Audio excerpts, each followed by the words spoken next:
Algiers and then the lower Ninth Ward. We got reports of upwards of 10 inches of rain. That heavy rain is why the Sewerage and Water Board says yesterday's flooding was unavoidable, even if all of the pumps had been working. Good evening, I'm John Snell. And I'm Meg Gatto. Projects are in the works to help the Sewerage and Water Board better manage flooding in the future. Andres Fuentes explains those plans as people on both sides of the river work to dry out.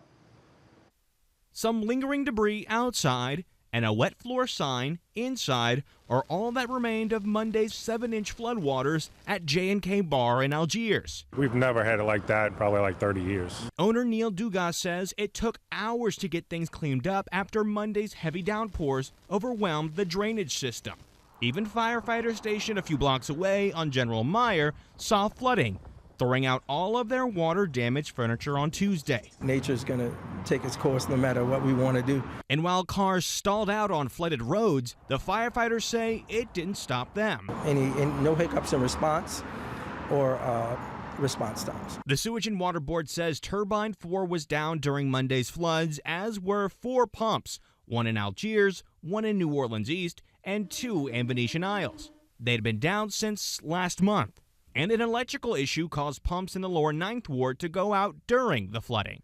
But the Sewage and Water Board says the system was so overwhelmed with rain in such a short amount of time, none of those pumps would have prevented any of the flooding.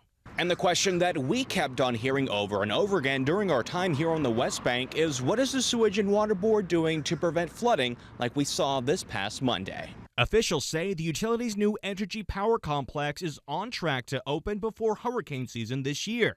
The complex will wean the drainage system off of aging turbines and modernize how the city powers its pumps. So instead of having 15 different sources of power to make that 70 megawatts, we're going to have one substation and one set of frequency changers, which is going to be a lot simpler and a lot easier to manage. Another project slated to be completed this year, the $22 million Canal widening project along General de Gaulle. City leaders hope the work wraps up in time in October, helping Algiers better handle flooding. You can drive down to Gaulle and see the cranes and the trucks and the equipment. So hopefully by the time you get the next 10-inch flood, that project will be done. Until then, workers at J&K Bar hope their regulars will return to ride out any future storms like they did on Monday, sitting at the bar as water crept up to their stools. It's a perfect excuse for, happy hour. Oh, yeah. I gave free drinks, I got to take care of them.